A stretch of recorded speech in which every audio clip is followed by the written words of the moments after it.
All right. Well, hey, everybody. This is Troy Fullwood, Pinnacle Investments, and wanted to welcome you to today's call.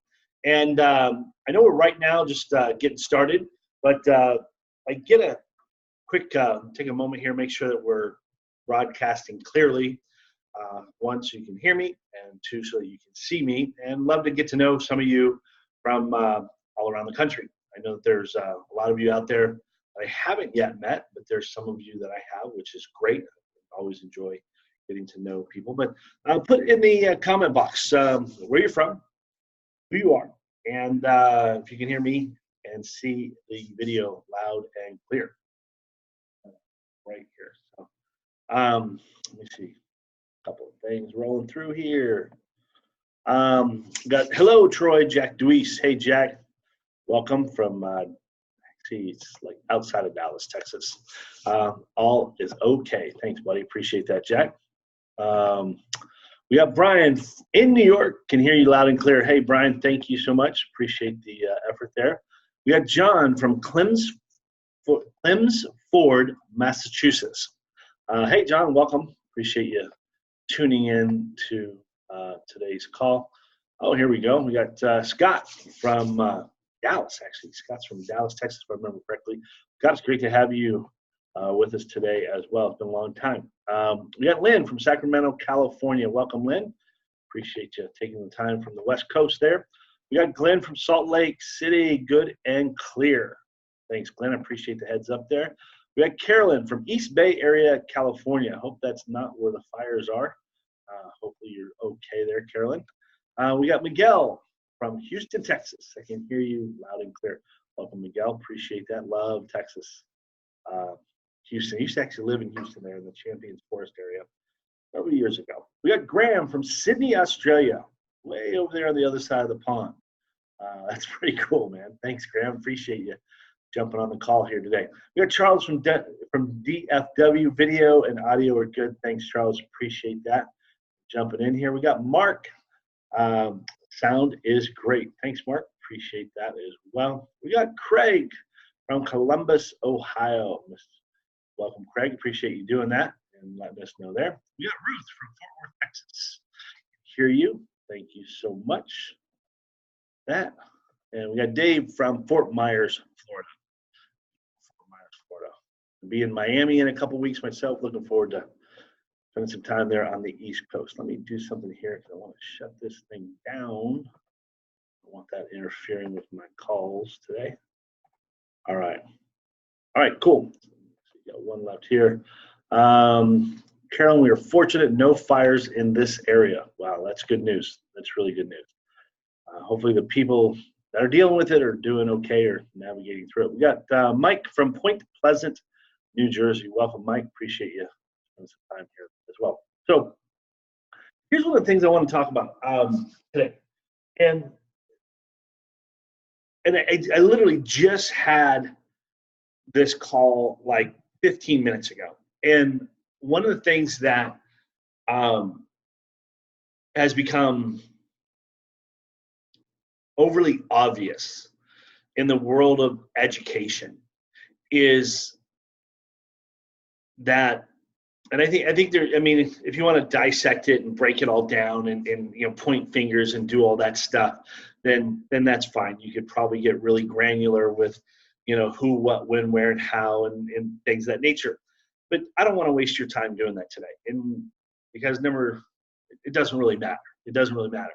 But one of the things that Kim and I are always focused in on is how can we always serve at the highest level? How can we be outside of the circle and not necessarily be in the circle? And the reason I have always done business that way is really clear, because I want to be part of that 1 to 5% of an industry or of a marketplace or of a concept that are doing things completely different. Now, why do I say that?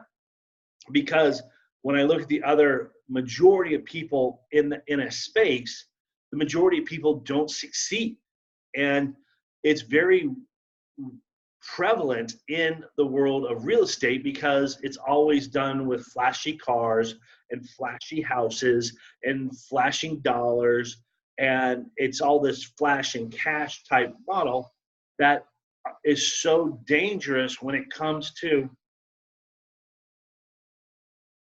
hold on.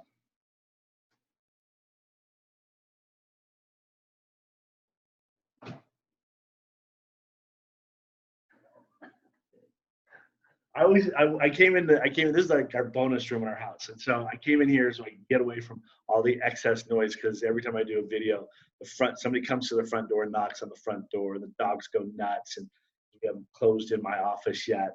And so I'm like, okay, I'll go in the back room and then left the window open, and somebody started running water outside. So never fails, Murphy's Law. So back to what I was saying. So, and I think as I was saying about, the educational space and things of that nature, I think there's a lot of great ideas out there. I think there's a lot of great concepts. I think there's a lot of cool tools, and I think there's a lot of cool softwares and things like that really help, to, how you say, grasp it. But what I find over and over and over again, and this is what I was pointing out here a moment ago, on a call that I just had. Now, I just had this call with a lady who called me from Charlotte, North Carolina. And it all was based off of a webinar that I did last week for a private group. And I was talking about wholesaling wrap notes, or creating wrap notes and mortgages and things of that nature. And she just had a few questions. And I said, okay, well, let's, what's your question? And the question she came out of the gate with was, hey, Troy, I don't work a job. I don't want to go back to work. I've been living, I spent my entire 401k, and I maxed out my credit cards. My credit is in great shape still, but she's robbing Peter to pay Paul. And I thought, when you were talking about notes, I thought maybe I could get somebody to lend me money in the form of a note off the equity of my house. And my head just like blew up hearing this coming from this lady, because you could hear in her voice that she really wants to succeed. You could hear in her voice that she was doing the work. She'd been kind of doing the work and spinning her wheels for quite some time. And I got it. And I said, under no circumstance, I'll answer your question first and foremost. Can you do this? Yes. The answer is yes, you can do this. But I won't tell you how to do this. And she goes, why won't you tell me how? I said, because you'll go and do it. And then you'll spend that money, and now you'll spend all of your 401k, you have spent all of your credit card money, and you have spent you've maxed out your credit cards, which is what you just told me. And now you will have burned through all of your equity in your house, and you'll have nothing left. And she goes, well, I'm not trying to do that. I said, but that's what you're doing, because that's what you have been doing. And she says, okay, well, what I've been doing what they've been telling me to do, and I've been posting this and doing that. And her niche is she wants to just wholesale houses, not notes, wholesale houses.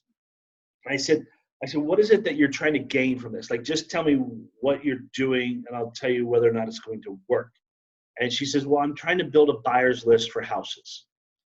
I said, okay, fair enough. That's a pretty common factor in being able to wholesale houses. You need to have a buyer for them. And so I get that. Okay, so you're doing that by posting ads on Craigslist. She said, yes. I said, okay, first off, stop doing that. And she says, well, why? That's what they told me to do. I said, well, I understand they told you to do that. Okay, and you're obviously really good at following instructions, and you're definitely an action taker. But the action that you're taking is not going to produce the result that you're looking for. And she goes, well, why not? I said, because the people that are coming to you from those Craig's ad postings are just other brokers. Okay, you're just attracting brokers. You're not really attracting buyers. When I talk about buyers, and when I use the word buyers, I'm always talking about people with really big pockets, people that have cash, or they've got lines of credit, or they've got money over here on the side, or they've got a private equity fund, or they've got capital, whatever it may be, they've got money. And I said, but you're not getting that because you're not income qualifying these people. You're not looking at proof of funds on any of these people. You're not doing any of those things. And you're probably, if you asked for it, you probably wouldn't get any traction on that either. But here's the answer that you need to do, okay? Because the only real buyers out there in the wholesale real estate space are on public record, okay? And I said, go to a title company in your local area, somebody that's investor friendly. Ask them to pull either a 3-month or a 6-month list of all of the properties in your county. Okay, they're in Charlotte County or Charlotte, North Carolina. I don't know the name of the county there off the top of my head.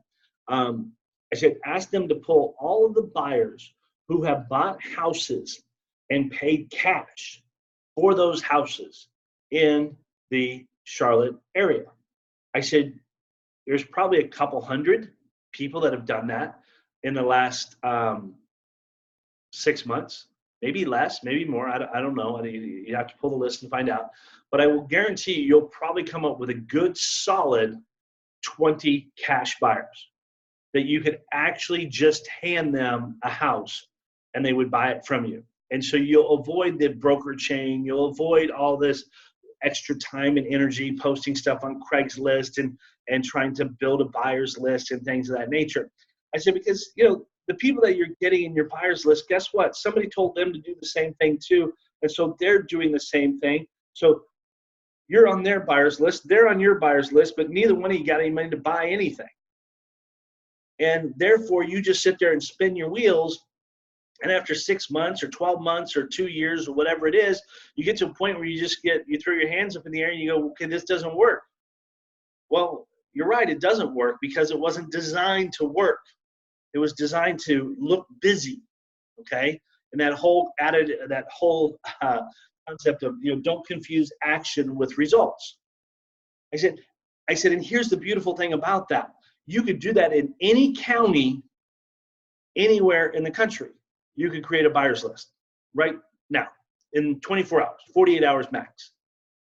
And I told her, I said, even if you can't find a title company to give you a buyer's list, go down to the county recorder's office and ask them to pull a buyer's list for you of all of the cash buyers who have paid cash for houses in the last 3 to 6 months.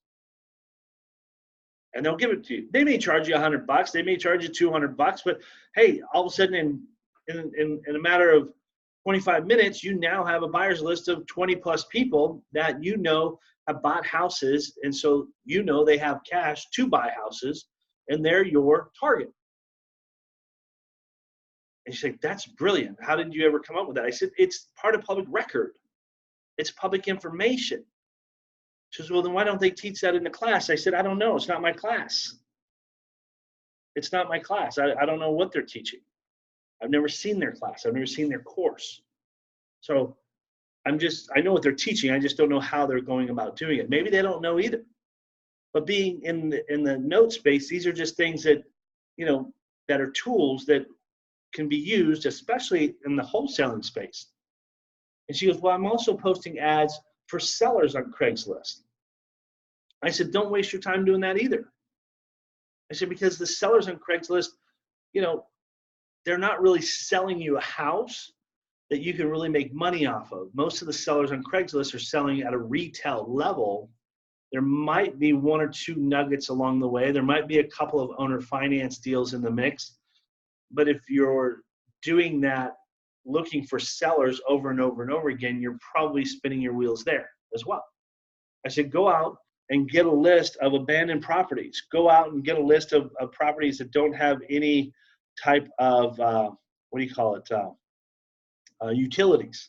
The utilities have been turned off. Go to the water department or the electrical department or the gas department and ask for that list as well.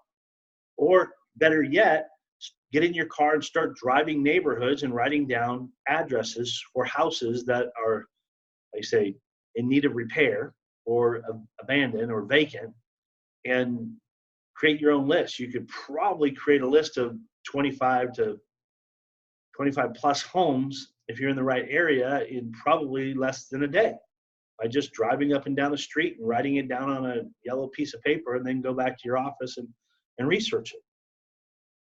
It really is that simple. And the reason I bring this up is because oftentimes we want to take things and we want to overcomplicate them. And I told her, I said, the number one thing that the educational industry attracts is overthinkers. Okay, overthinkers, not thinkers, but overthinkers. They want to get in there and they want to dissect it and pull it all apart and do all of this elaborate stuff that makes them look busy, but doesn't actually accomplish much, if anything at all. And then, unfortunately, the goal that they had and the dream that they wanted and the objectives that they wanted to accomplish never come to fruition, which is really sad and really unfortunate, because it doesn't really matter what part of real estate you're interested in. There's opportunity. There's plenty of opportunity in the space. And going about it in what I call the, let's not confuse action with results model is oftentimes the number one killer of people's dreams and of people's businesses. Now, I'm a very much leap before you look kind of guy. My wife will tell you that. My kids will tell you that. My mom and dad will tell you that. I do shit and I figure out how to pop the parachute on the way down. And sometimes I go thud and I'll hit the ground and I'll just get up and go, all right, well, that didn't work. But then sometimes I float softly down to the bottom and it works great. And that's just part of being an entrepreneur. That's something that I learned when I was 15. Okay. And I've always kind of kept that mindset to it. I've always kind of kept that attitude about it, which is, like I said, 9 out of 10 times it works really good, but it's that 1% of the time that it doesn't work, that it kind of hurts a little bit, leaves a little bit of a sting, but I live through it. I get over it. I move on. But I'd rather do it that way and figure things out along the way, not doing anything illegal or unethical. That's not my point. But in building a business and building something that scales and grows and I can keep adding to it. Because what I've learned about business is you can take somebody with a ton of passion about a business and very little knowledge, and they'll accomplish more in a business than somebody with a ton of knowledge and a little bit of passion. Because there are a lot of really smart people out there, and I consider myself to be a smart person as well, but I'm a smart person that takes action. And I'll figure out things along the way. People oftentimes ask me questions like, I don't know. Oh, what, have you ever thought of that? I'm like, nope, never thought of that. Well, why not? Well, never had to. Never crossed my mind. Don't worry about it. Don't think about it. If it comes up, it'll come up. But if it doesn't, it doesn't. And if it comes up and I need to learn about it, then I'll learn about it. If it comes up and I don't need to learn about it, then I discard it and I move forward. And that's oftentimes what's not taught in trainings. And I truly believe that oftentimes this mindset is a byproduct of an educational system. Okay. I've watched my 2 older boys go through an educational system here in Phoenix or Chandler area. And it's public school system. They started out at private and then they went into public school system. And I've noticed that they're only concerned about one thing, and that's the ability to memorize something and then to test on it. Memorize, test, memorize, test, memorize, test. But there's never really any engagement. There's never really any application process. There's never really any okay, here's my theory. We're going to go test it. It's here's my theory. Did I write the paper correctly? Do I get an A on my paper or not for good penmanship and writing ability? And if you can do it from that perspective, then hey, you're golden.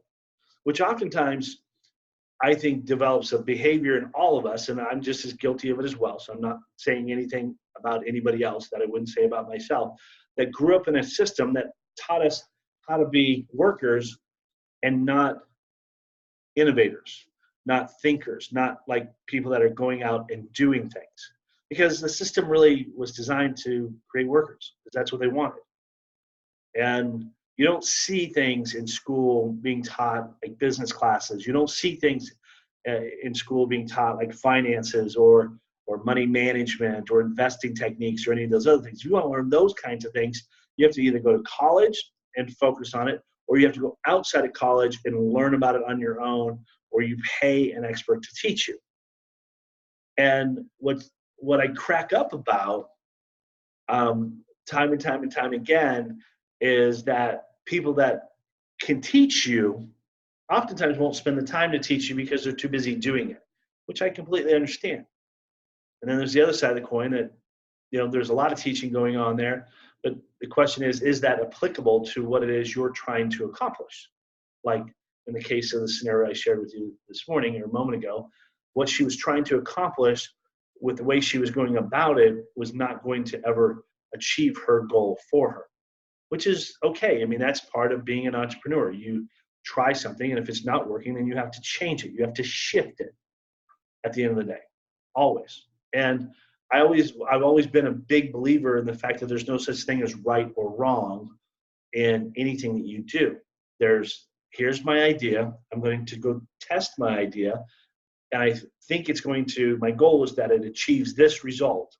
If it doesn't, then I'm going to revisit my plan of attack. If it does, then I'm going to keep doing more of that and keep building upon that concept. So it's never a right or wrong, which I think oftentimes we were taught in our educational system that, hey, you got that question right, or you got that question wrong. That's what they taught us. Versus your answer's incorrect, and here would be the correct answer. Or your answer is partly correct, and you need to finish it from this perspective. Versus right or wrong, or yes or, basically it's right or wrong. And what's always kind of funny is when they tell you the answer's wrong, they don't tell you what the right answer is, which I always thought was kind of interesting as well. So my point being is that as an entrepreneur, you're constantly having to work from that perspective. Because there's a lot of ideas I've tried that just didn't work. But that didn't mean it was wrong. It just means, okay, that didn't work the way I thought it was going to. So I now have knowledge about that topic or that subject or that idea or that concept or that theory that didn't accomplish the goal that I was looking for it to accomplish. Now, then you have to really kind of look at market timing. You have to look at product timing. You have to look at the niche. You have to look at who you were trying to work with. Then you have to kind of figure, okay, why didn't that work completely like I thought it would? And if you think about it, here's what's awesome about it. We have people all around us. We have industries all around us that function in that perspective. And the reason they function in that perspective is because they work in groups, they work in teams, they're bouncing ideas off of one another all the time. And it's great that they're bouncing ideas off, because think about it from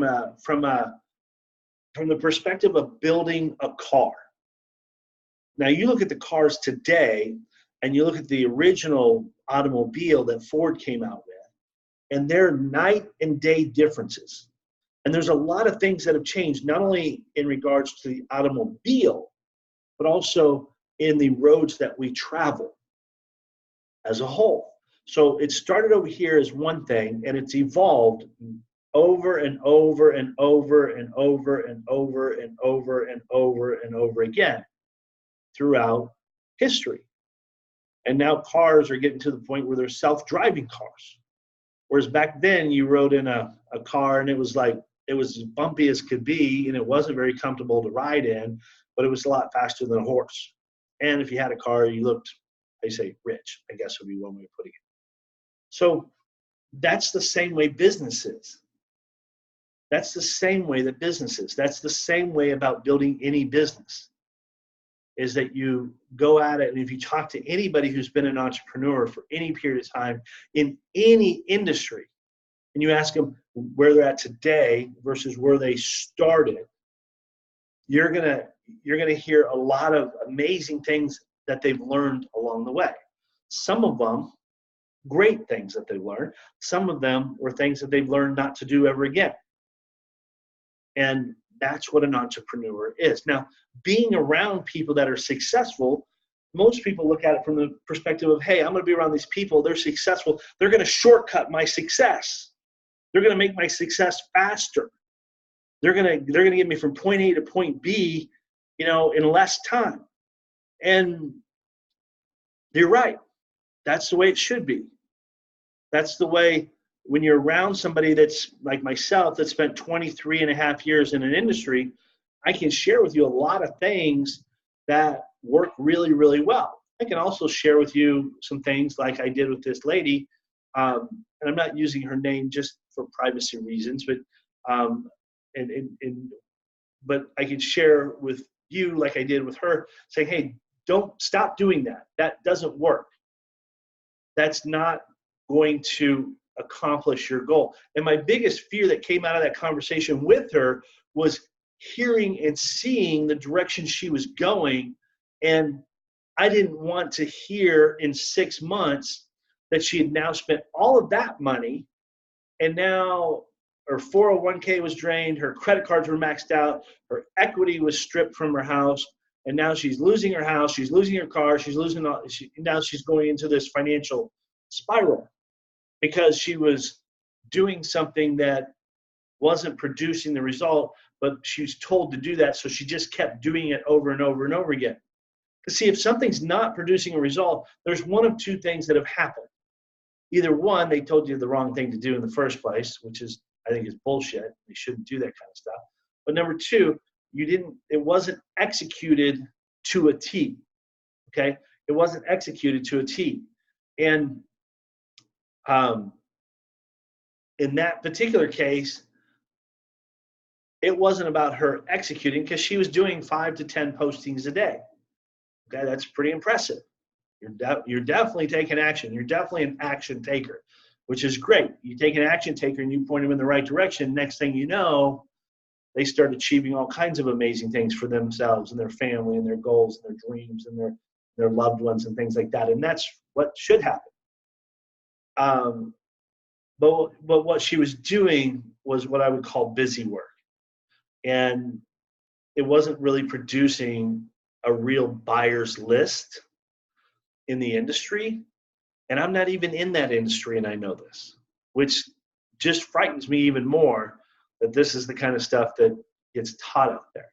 See, I don't do that in the note space, which is why I mentioned in the beginning, why we're part of the small percentage.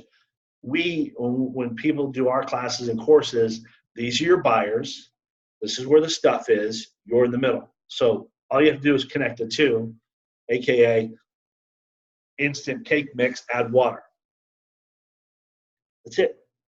Because the truth behind that is I'm in an industry of 1.6 trillion opportunity, $6 trillion worth of opportunity, which means that there's plenty to go around. And the fact that I personally have been at it for 23 years and I'm just over about $2 billion in transactional history means that there's still a long ways for me to go.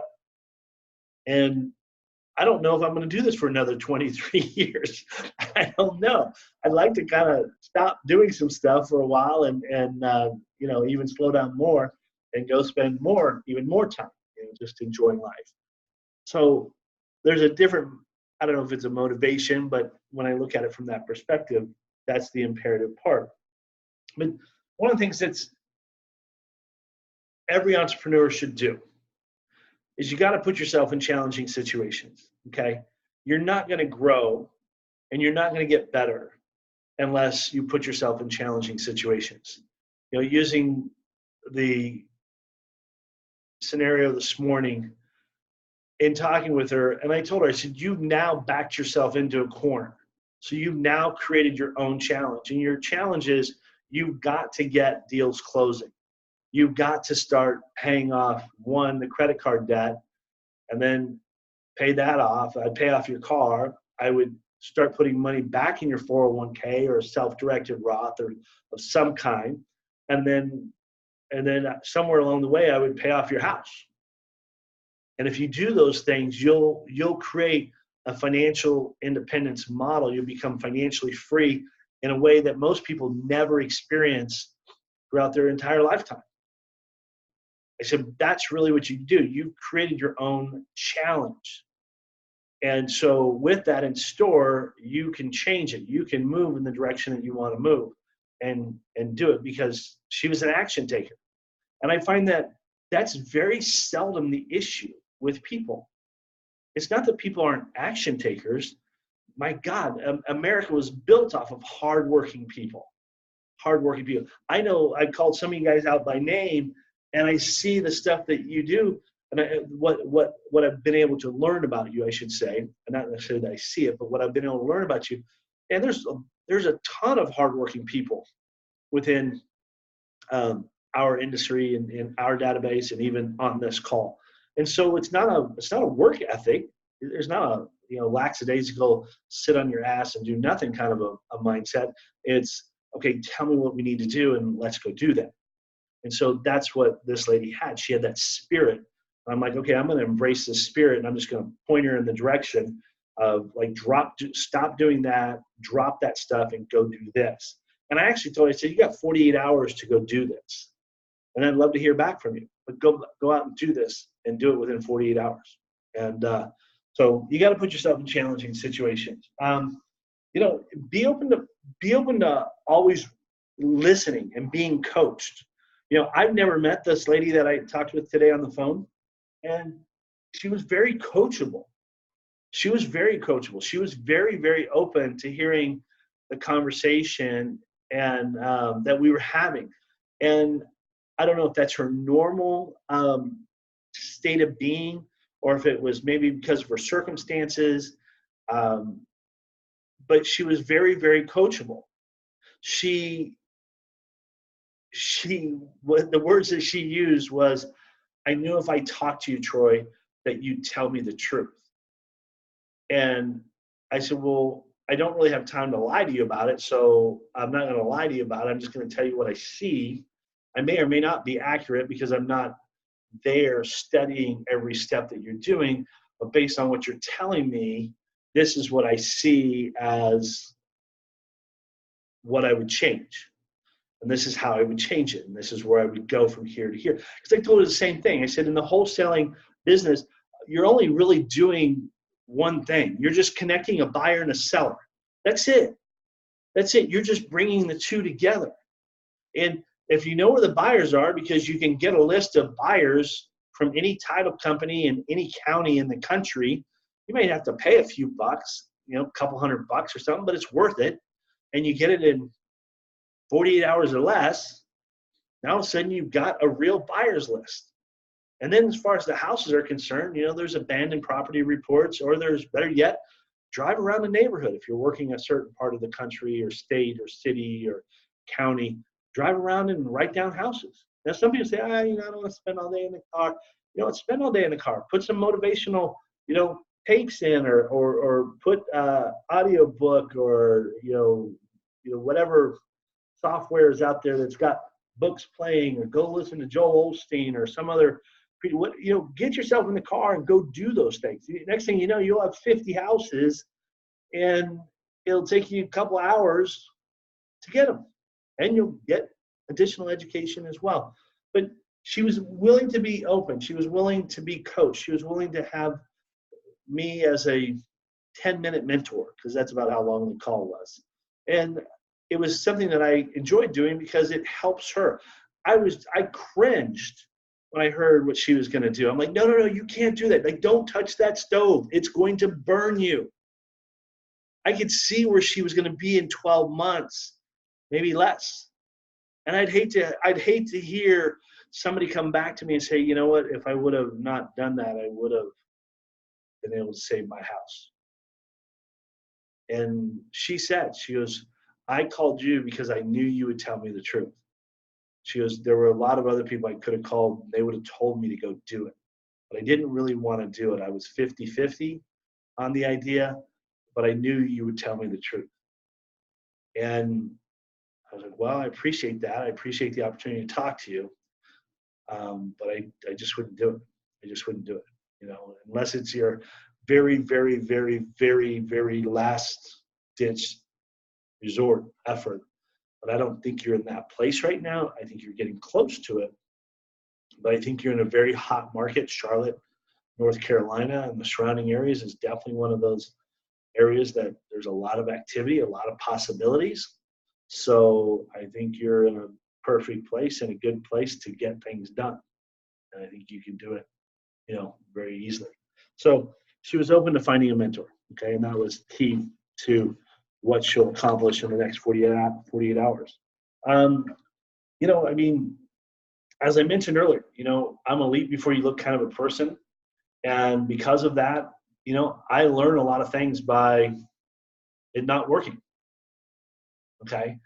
Like I said, not everything works. I know like Scott, who's on the call here today, and sorry, Scott, not trying to pick on you, but I know that he doesn't do it anymore, but he ran a catering company. And if there's one thing that happens in every kitchen, okay, and I know this because I was a cook in a kitchen when I was in high school, and not everything turns out like you think it should. Not every meal is an ideal meal. Not everything gets cooked correctly. Some things get undercooked. Some things get overcooked. Things like that happen in a kitchen. And so when that happens, you learn. Like you learn. You don't stop and not do it. You do it and you go, man, shouldn't have left it in that long. Shouldn't have cooked it at 350 degrees. Maybe I should have cooked it at 400 degrees, or I should have left it in longer.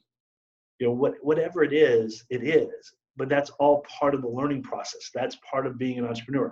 I don't care what entrepreneur is out there. Part of their success is the lessons that they've learned because of the mistakes that they made or the things that didn't come out the way that they thought it would. And what's funny about it is that the only difference between you and them or me and them, when I say them, I'm talking about like the Jeff Bezos of the world and the Bill Gates of the world and stuff, is that our mistakes are just less expensive. But they're probably expensive enough where they get our attention. And that's what they're designed to do. They're designed to do that. And in the world of business, that's how we learn. So you can't spend your entire business model running away from the lessons that are out there, because that's how you really learn. Like that's the real world part of it. Like, and I'm going to pick on Scott here again. I just love Scott. He's one of the most amazing people I've ever met, and we've had a lot of great conversations over the years. But in the world of cooking, and I was a cook when I was in high school, and you put things together and you think it's going to work, and you got your ingredients and your recipe, and you do this and you do that, and you throw it in the oven and it comes out and it's like, oh, or it comes out and it's like, yes, perfect, great, let's go, and you move forward. And that's just how you learn. It was funny because, and I'll tell you a little secret, was when I was a cook, I was an appetizer cook when I started, and I was in a Mexican food restaurant. So we used to like do nachos and cheese crisp and stuff like that. But you couldn't like burn the edges of it. You couldn't burn the edges of the chip, otherwise it was a throwaway. But there were times when you're cooking and you're cooking for like 6 hours straight on the line. You don't have time for breaks, and maybe you get hungry and stuff. But every once in a while, you're like, "Hey, Troy, can you burn some nachos?" Which was AKA, "Can you burn some nachos so we can eat while we're cooking?" And so you gently burn the tips of the chips, and then you slide it on down the line, and everybody would take a small plate of nachos so they could get a snack in, because it was a Friday night or a Saturday night, and it was just go, go, go, go, go. And but we used to do things like that, but you couldn't serve that to the paying customer, because it would be considered less than their standard. And we respected that, but we were also hungry at the same time. So, that's just part of learning as you go. The other thing is you got to like celebrate your wins. I mean, you just do. Celebrating your wins is critical in business. And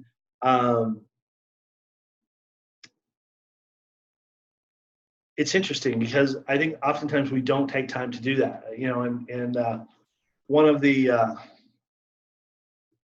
this last weekend, I had my 35th anniversary, or not anniversary, my 7th anniversary being married to Kim. That was yesterday. So if you guys want to drop Kim an email and say, hey, happy anniversary, Kim, that'd be awesome too. So appreciate that. Because we don't really talk about those types of things. But it was also on Saturday was my 35th high school reunion. And me and a bunch of buddies from high school, we went out and we played golf on Saturday morning for about 6 hours. And about 12 of us or so played. And it was interesting because it made me realize the blessings that I had. You know, I've always been very grateful for the blessings that I have and the things that I've accomplished, but it really made me realize how other people saw the blessings that I had accomplished by their accolades. And they were all very, very complimentary and like, you know, talking up about the things that Kim and I have accomplished over the years. And some of them were things that, you know, were done, you know, 6, 7, 8 months ago, a year ago. And we're kind of an out of sight, out of mind type matter. But it really kind of brought it back to the surface. And I was grateful for the fact that they had, you know, reminded me of the wins that we had had. And I need to celebrate those a lot more and appreciate those a lot more because they are important in business. And sometimes we look at more of those wins as being something like a payday or a paycheck. And we rate ourselves based on those types of things, yet there's a lot of other wins that can go into building a business, like surrounding yourself with great teammates, surrounding yourself with great mentors, surrounding yourself with people that have got your back. You know, those are also wins that we don't necessarily monetize, or they don't show up in the form of a paycheck, but in reality they do, because without them, those other things don't happen. So make sure you celebrate those. Surround yourself with top talent. And you guys got to make sure you guys have got top people around you all the time. And we are constantly, you know, measuring that kind of stuff. And we measure it based on the goals that we have. Are these the right people on our team? Are these the right people that are going to help us accomplish these goals? Are we bringing value to them? Are they bringing value to us? Those are critical. I had an email correspondence going back and forth this morning with a gentleman, and he was looking to get into the apartment space. And he'd never bought an apartment before, but he had found one and wanted somebody to give him 100% loan to value. And he would pay them back when he sold it in 3 years. And what he was looking for was, you know, more private investors.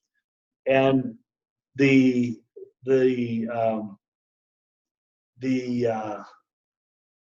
way that he approached it was terrible. It was absolutely terrible.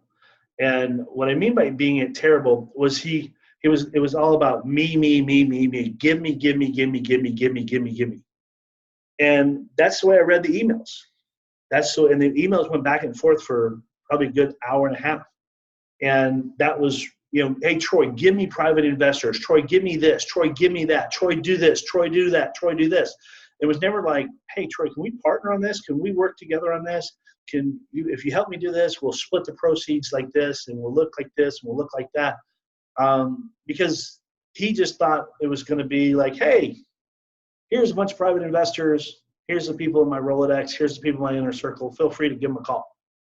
And that's just never going to happen, because those are relationships that I built over, you know, 15 to 23 years worth of being in the business, and opening up that type of, relationship to somebody who, number one, I don't know this person. I've never really talked to this person outside of maybe a phone call or two. I don't recall ever meeting this person. Although he seems like a very nice guy, very genuine. You know, he's very transparent in what he was trying to do, which I appreciate. But it was his methodology, the way he was going about it, that was not going to help him achieve his goal. And he was somewhat tight-fisted about the property he was buying. But that's not how you attract money. That's not how you attract relationships. That's not how you get people to engage with you and bring things to the table, especially when it's your first deal out. Your first deals are usually your most expensive deals, because you don't have the track record and you need the help. You need the teamwork to do it. You know, in doing that kind of stuff, it's imperative to disconnect from those types of stress factors.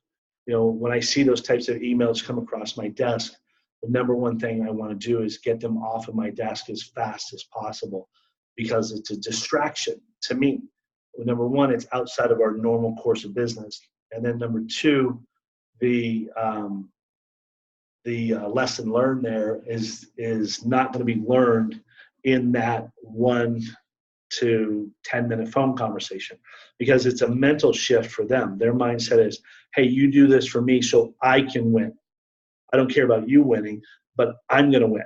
And that's a very selfish approach to raising capital over and over and over again. I've never, ever raised capital in that fashion, and which is probably why we're really successful at raising capital.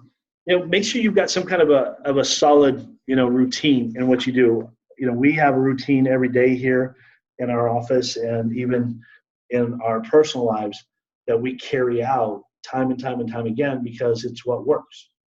And it's what works for us. Now, you have to develop your own routine. And what I mean by that is, spend time and meditate, spend time in, reading, spend time in listening to, books or tapes or sermons or whatever it is that you're attracted to at that moment. And spend time constantly feeding yourself so that you're prepared for the day ahead. If you don't do those things, then the day can get really, really stressful, really, really quick. And you'll find yourself, by midday being way off course based on what it was you wanted to accomplish. So real quick, our routine is really simple around here. Every night before I go to bed, I write down 5 things that I want to get accomplished by noon the next day. And that's just what I want to get accomplished in business.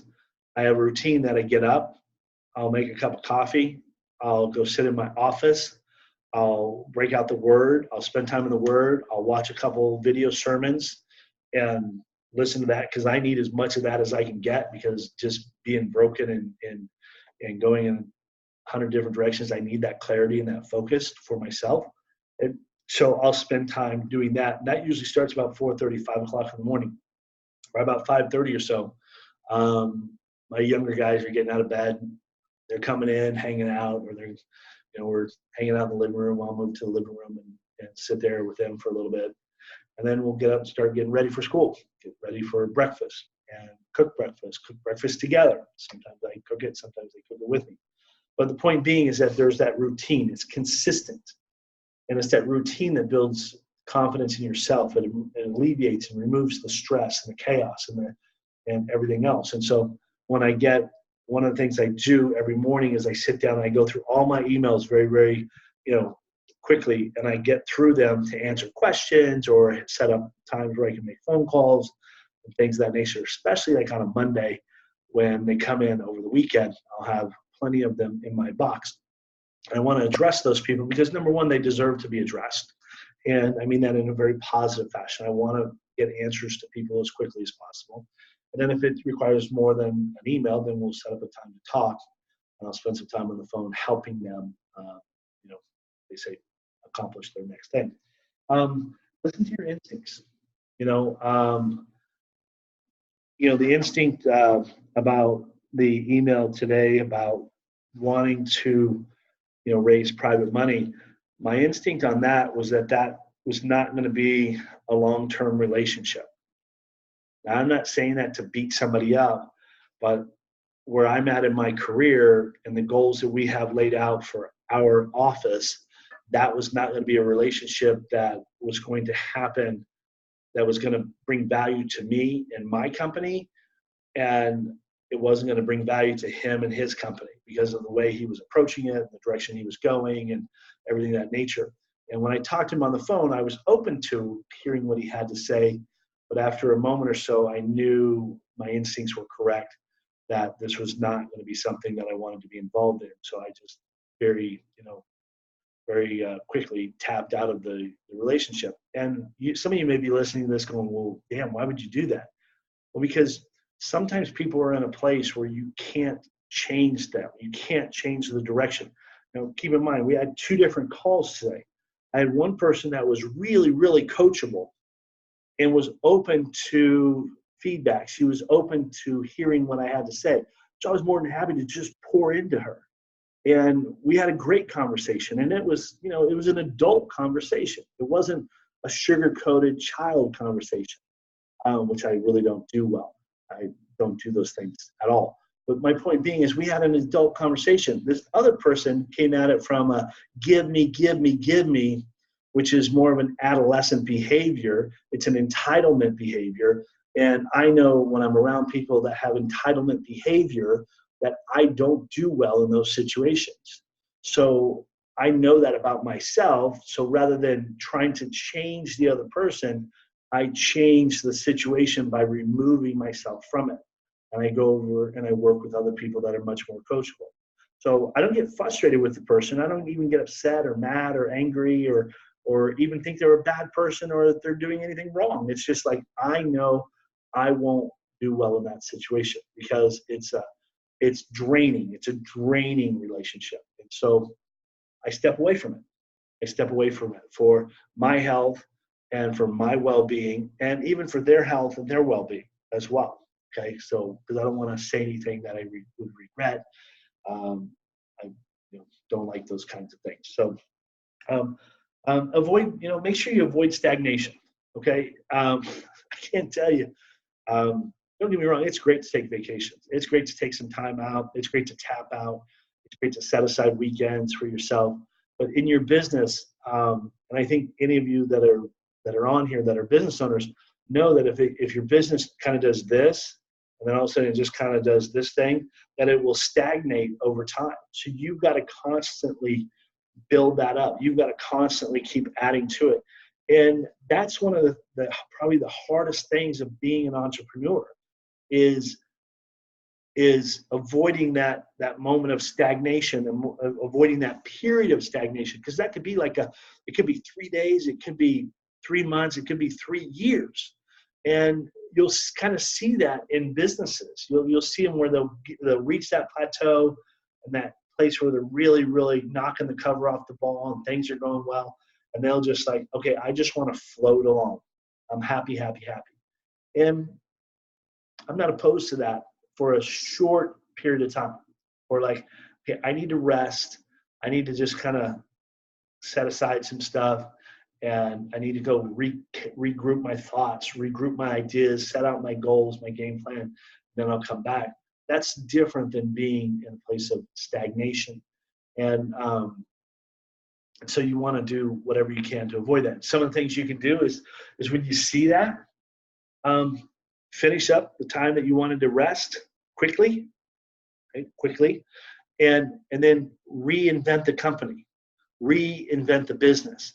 Figure out how to add more customers to it. Figure out how to add more products to it. Figure out how to add more value to your customers. Figure out how to add more, things that stimulate you as a whole in business. And if you're an operations type of a person, then you need to go in there and change up the operations side of it.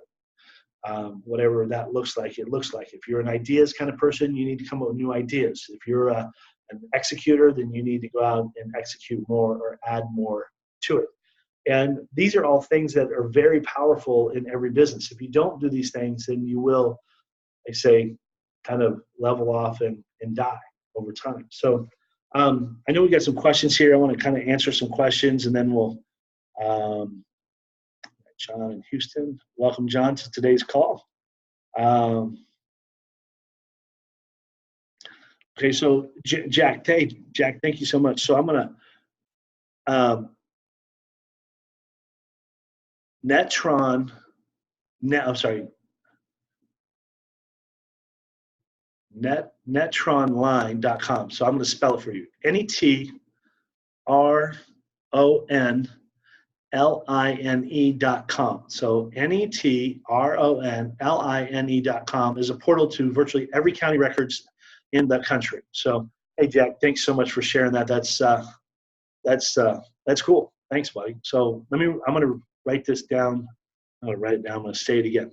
So I gotta get close. See, like, guess I need new glasses. Ain't it great getting old? NETRONLINE.com. Okay.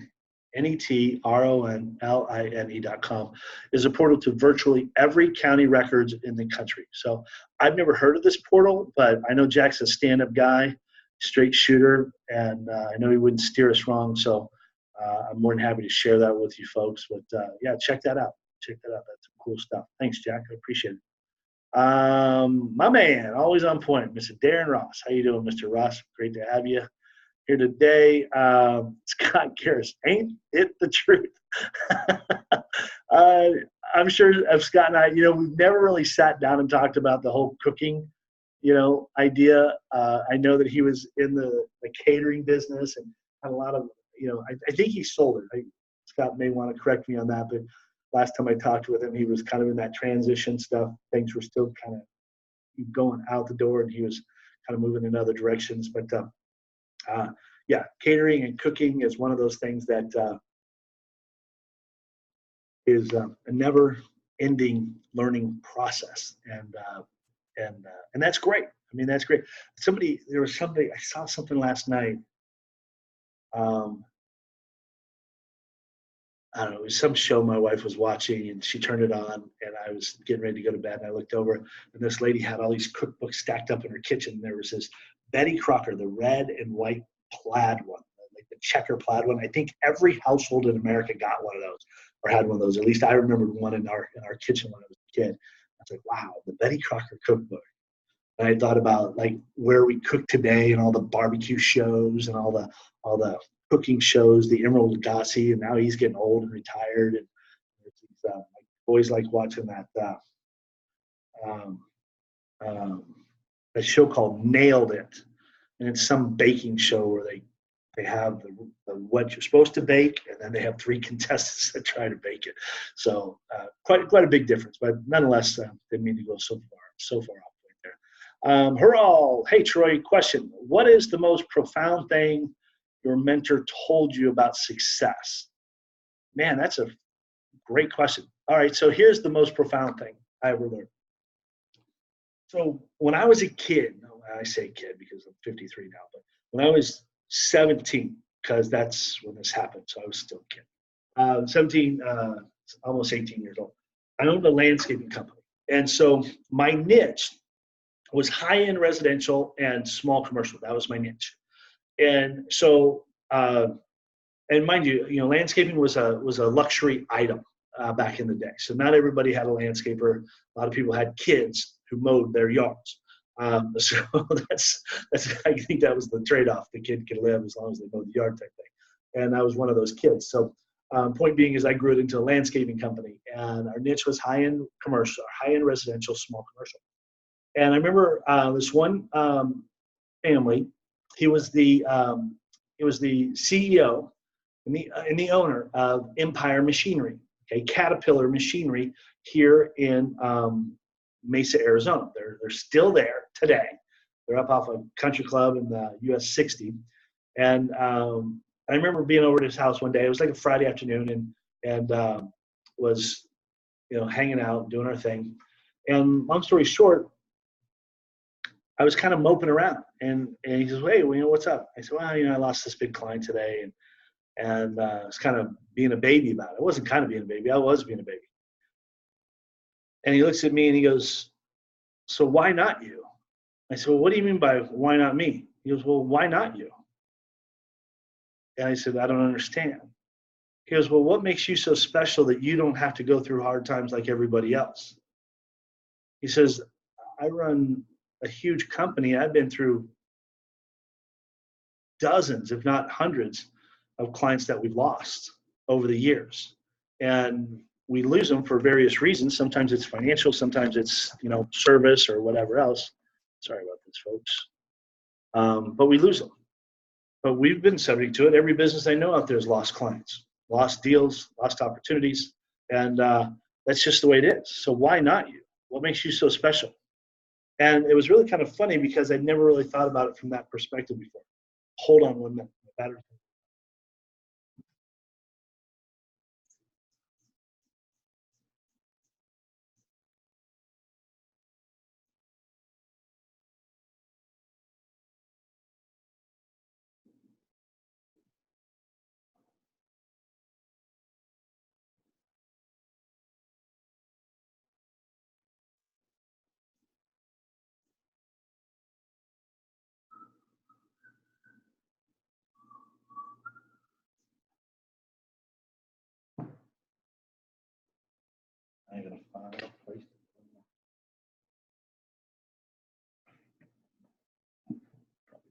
this.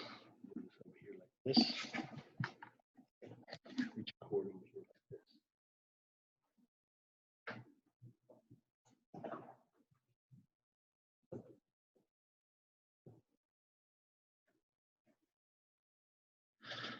Ta-da! Awesome. Okay.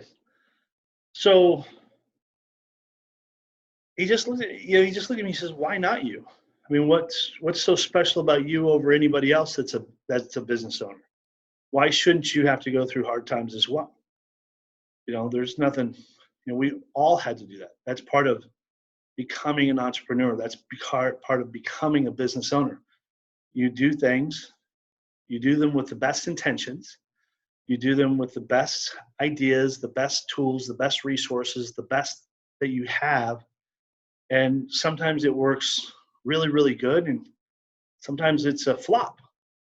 And if you lose a customer, sometimes you lose them because your guys messed up. Sometimes you lose them because you messed up. Sometimes you lose them because somebody did a better job at it than you did. Sometimes you lose them because somebody outbid you. But that's not a reflection necessarily on you always, but it can be an opportunity to learn. But he said, "Why not you?" And it was interesting because he then went on to the next part. He says, "But the flip side of that why not you coin is, why can't you go and get 5 more clients? Why can't you go and add another $10,000 in revenue to your business this month? Why not you? Why not you?" So that was the most valuable lesson I've ever learned in business, is the "why not you" phrase. And I'm not, what's the word I'm looking for? I'm not going to be able to avoid setbacks. That's part of being a business owner. But I'm also privy and have the opportunity to go and create as much as I want in business. When I started creating relationships on Wall Street, people were like, "Oh my gosh, how's this guy doing it?" That whole conversation of "why not me" was what was playing in my head all the time. Why can't I have a relationship with the vice president of the New York Stock Exchange? Why can't I do business with Goldman Sachs? Why can't I do business with Morgan Stanley? Why can't I do business with JP Morgan Chase? Why can't I do business with these people? Well, there was nothing that said I couldn't do it except for the conversation in my head. But at the same time, when things do go awry, I'm not immune to the same lessons that other entrepreneurs have had to learn that have gone before me. And the only thing that's different between the people that went before me and myself is sometimes I'm lucky that I get to learn from their mistakes. Sometimes I get to do that. When I say sometimes, it just depends on how much time I'm spending with that person or that scenario, or if I happen to be there when it happens.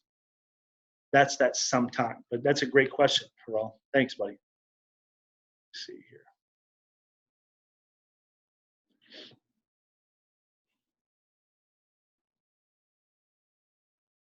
Please let me know if I'm stuck in the entitlement mode with you and Kim. I hope not to be in that position. Terrence, you're not stuck in the entitlement mode. Not at all, buddy.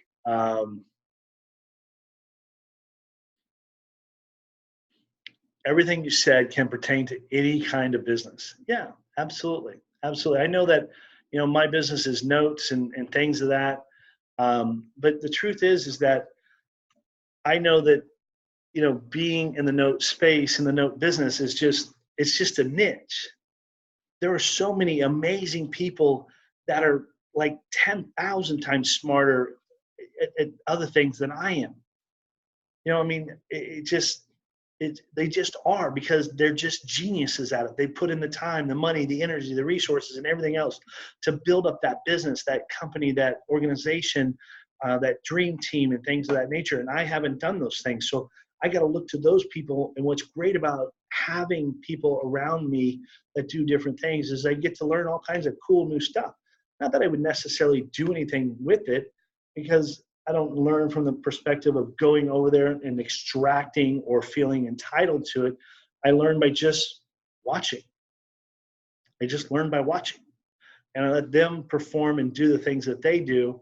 And then I get to kind of the benefit of just being a spectator, kind of like watching baseball.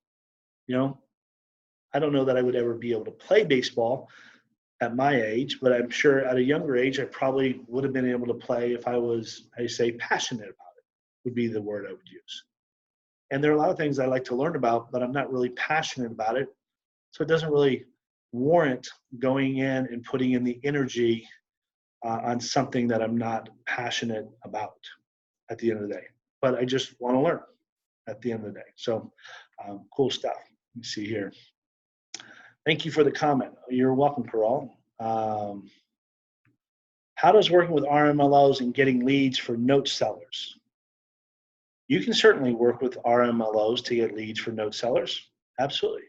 You can ask them all day long if they've got note sellers that are interested in selling their notes. They may or may not, how do you say,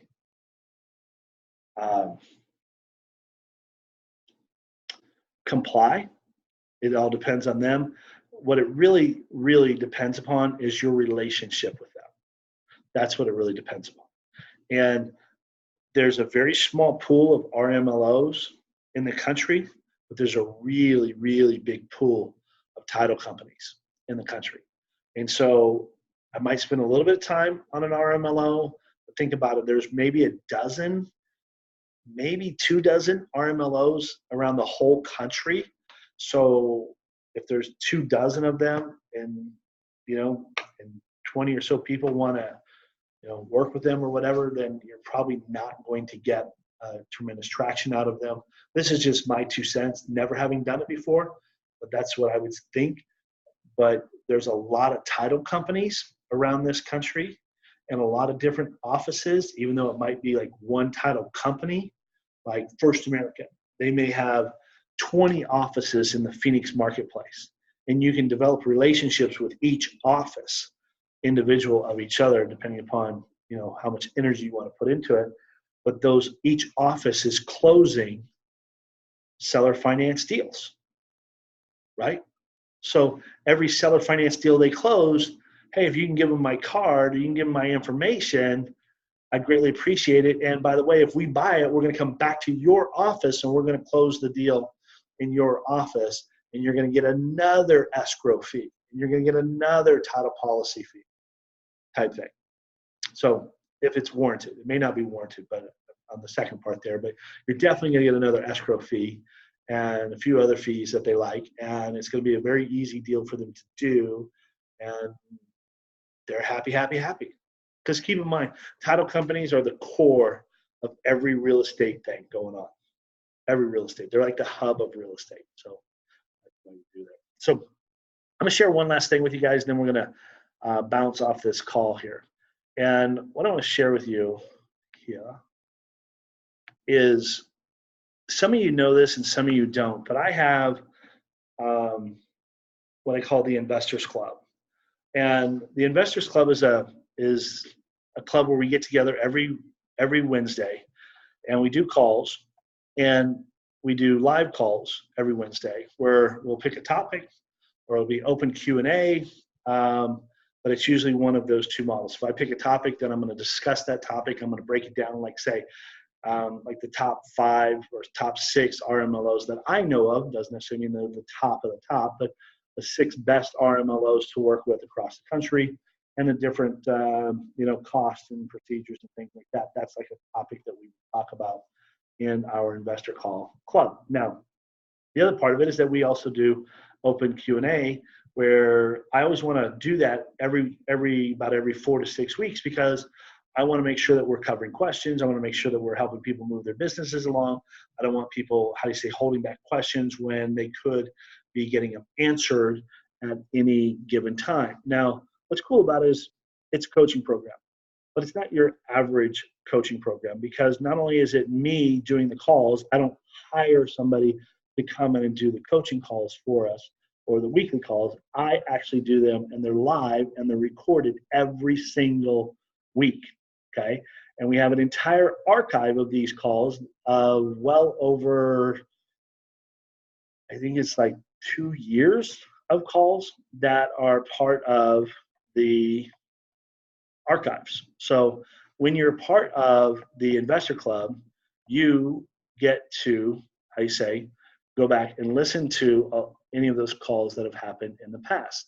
Now, what's also neat about it is we put a bunch of trainings in the investor club. So rather than going out and buying more trainings and things like that, it's like, okay, if you're part of the club, then you can just have all these trainings. And you can have all the materials and all the information, all the videos and all the tools and all the resources and everything else that's part of that training. You can have it. It's not like it's a stripped down version or a modified version. And the first one we have is the Mortgage Investor Pro training, which is 50 video modules, well spread out over 9 modules, or 50 videos spread out over 9 modules, plus a lot of bonuses in there as well. Got a Power Paper version 5.0, which is a live training that we did. You get that as well. We also, on top of that, and that covers day 1 marketing for notes, and then day 2 pricing and due diligence. It was a 2-day live training that we used to sell for $897. Now, when I say we used to sell, it's we did the training, we recorded it, and now we have all the recordings from that. And this is something that's probably right about a year old. So it's not like it's, they say, from 1999 type thing, a Prince song or something like that. This is something, all of these trainings are within 24 months or less. And let me back up here, because I always want to talk about this because it comes up. All of the material that we put out there, we're constantly updating it. But one of the things that I love about real estate notes is that it tends to stay the same. It's very, status quo. It's very even keel, meaning that the only things that really change in the note space are marketing techniques and price that buyers will pay for notes. As far as the paperwork and things like that, we've been doing due diligence the same way for 23 years. Okay. Now that's not because we're afraid to change. It's because there's no real change that's needed as a whole. Now we've updated a couple of things along the way, a couple of what I call our list of items that we need. But the truth is due diligence is done the same way, just like real estate is done the same way. If you go and get a loan from a bank, it's the same stuff every single time. The only thing that really changes is the names and the amounts and the addresses. But they still need the same stuff from me as they would from you to give you a loan. So their model is consistent. Now, they've been lucky in the sense that they've got software and stuff that they can do desktop underwriting, which is not something that we're able to do because there's no software like that developed for our industry. But it's consistent, which is the great thing about the note space. So once you become consistent at it, then it's a matter of just doing more of it and building your business. It's like a friend of mine who's a PGA pro. He said, Troy, you really want to learn the game of golf, you only have to learn 6 swings in the entire game of golf. I'm like, what do you mean 6 swings? He says, yes, there's only 6 swings that you have to learn in the game of golf. And if you learn those 6 swings, you can apply it to all 14 clubs in your bag. Well, it's 13 plus the putter. But you can apply it to all of the clubs in your bag. But it's only 6 swings. Wow, that's interesting. I said, so what are the guys on the pro tour doing? He says, they're just really good at the 6 swings. I said, they don't have something special in their bag? He goes, no, they're really good at the 6 swings. They're in shape. They're strength coaching, or their strength conditioning through a strength coach. And mentally, they've got their head on straight to play the game. That's all they're doing. Wow. And he makes it sound simple, but that's like decades of work to get to that point. Okay, it's not by any stretch of the imagination a weekend project for anybody.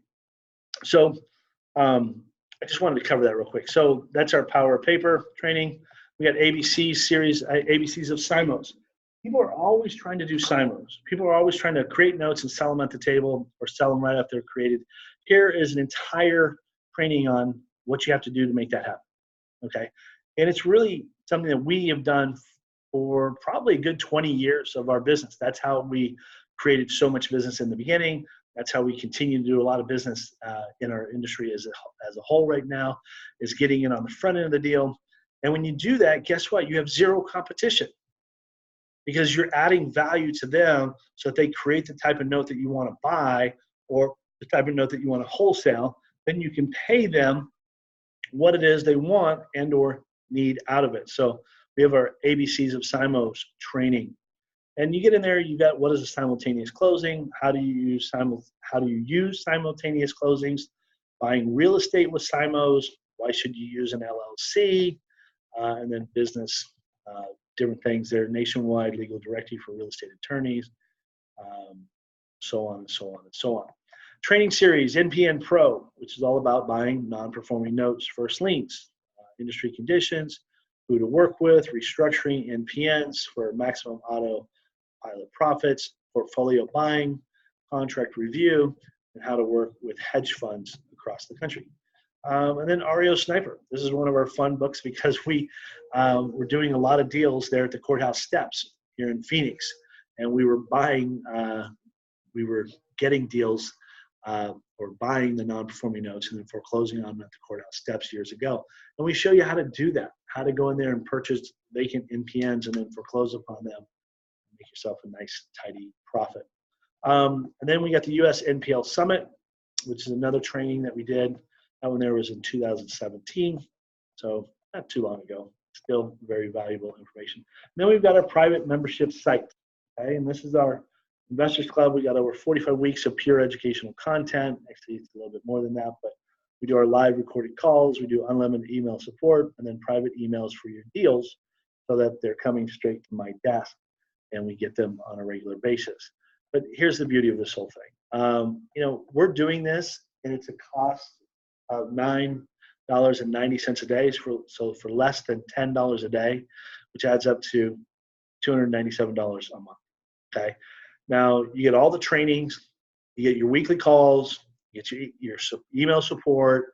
It becomes camaraderie, working together, helping you build your business, but it's constant,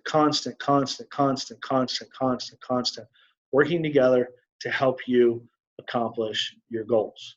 And the great thing about this is that we put it together in either a month-to-month or a 3-month price or even a 6-month price if you want to save quite a bit of money. You get 3 months for the price of 2 and the 3-month price, and then if you do 6, you get 6 for the price of 5. Big savings. So sign up today, do the weekly live webinars. Weekly, you get the Mortgage Investor Pro training, Power of Paper 5.0 training, ABCs of simultaneous closings, student back office, which contains over 45 weeks of educational material. We got marketing material, recorded calls with sellers, calculation software, access to the Inner Circle Family Facebook community, REO Sniper Pro training, NPN Pro training, over $10,600 worth of free trainings invested in your membership. So sign up today. You got 3 options to choose from. You get $297, $594, or $1485 are your options, and you can go to jointroyfullwood.com, JOIN TroyFullwood.com to grab your space in the training. So this happens every week. So we're a couple days away from this week's call.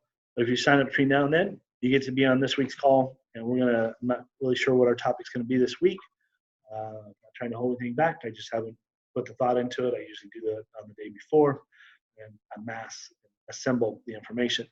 Here's what's imperative, and here's what the opportunity is that in doing so and joining at jointroyfullwood.com, you're surrounding yourself with people that can help you build your business, who can help you achieve your goals. Like the call that I had with this lady this morning, she could have gone off and met somebody else who told her, oh, absolutely, go ahead and do that. Leverage your house, strip your house with the equity.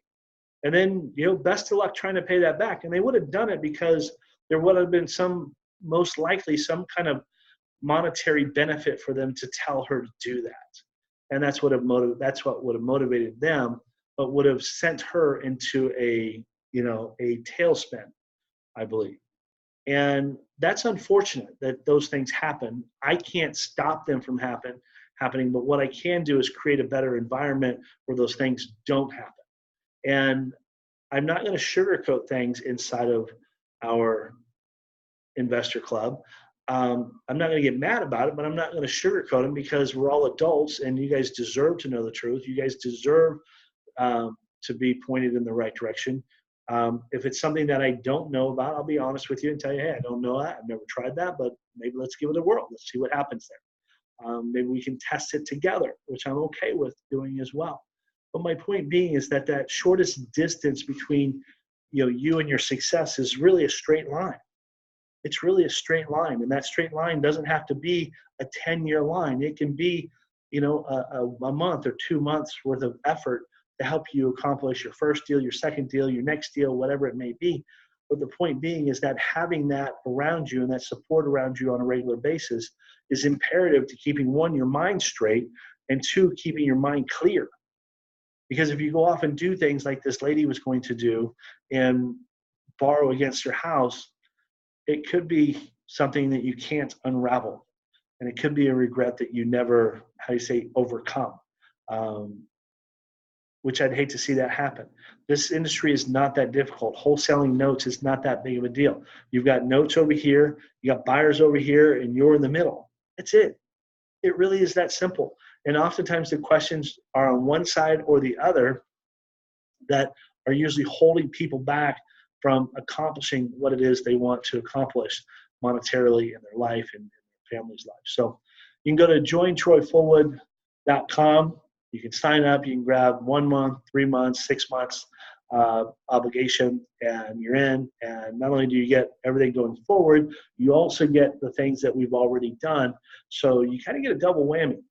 You get some really cool benefits there, and you're not going to find that anyplace else. A lot of times when you join these private groups or investor groups, you don't get anything that happened before. You just get what you get going forward, and it's not a right or wrong thing, but we want to make sure that we're giving you access to everything we possibly can, so you can learn as much as you possibly can, so you can grow your business as big as you want it to be. And the fact that we're in a $1.6 trillion industry, and that's just residential first lien performing notes, there's plenty to go around. I've done a little over $2 billion in transactional history in 23 years. And I haven't even, touched the tip of the iceberg in regards to what's there and what kind of possibilities exist for my family and for your family and everybody else's family as well. So I think there's a question here and maybe two, then we're going to wrap this thing up.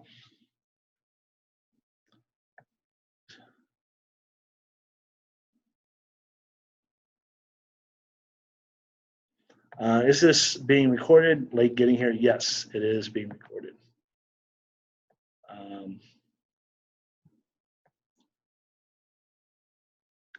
I heard a great message from Rick Warren about the different types of valleys we experience in our lives. When we go through the shadows of the valley, difficult situations, we should not ask God, why me? We should ask, why not me?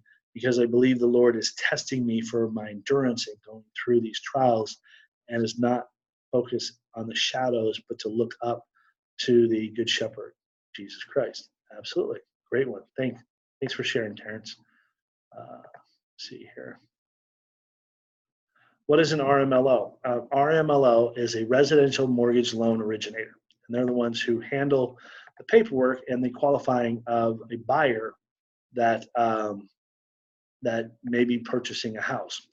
And that's a great question. So an RMLO was brought into the industry when Dodd-Frank was created in 2015. Dodd-Frank went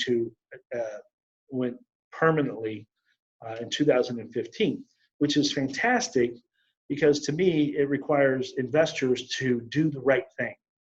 And although some investors are still doing whatever they want, which ultimately makes their notes less than ideal when they go to sell them, but when they use an RMLO, a residential mortgage loan originator, or some people say it's a registered mortgage loan originator, what they do is they take the information on the borrower they put it into their software, which is either Point or Calix, are the two industry softwares that they use. And that spits out a profile on your buyer on whether or not they are financially set to afford a house like the one that they're buying from you or me or somebody else. And that way they're being income qualified, whereas in the past, people were not income qualifying their buyers. They were happy if that person could fog a mirror and sign a document, which is not necessarily ideal for financial transactions. So that's an RMLO. You can learn a lot more about that by join TroyFullwood.com and be a part of our weekly calls. So with that being said, ladies and gentlemen, it's been an honor. It's been a pleasure to be here with each and every one of you. You can go to the website. You can learn a lot more about the various classes and trainings that are included in your monthly commitment, and which obviously is even that much more knowledge about the industry and the space by going to jointroyfullwood.com. Grab your spot. We'll see you guys in a couple days for our next call, and keep diving into this business, helping you guys out any way we can. Love you guys. You guys are awesome. Thank you so much for the amazing questions today. And thank you so much for taking time out of your day to spend with me. With that being said, this is Troy Fullwood, Pinnacle Investments. See you guys next time. Take care. Bye now.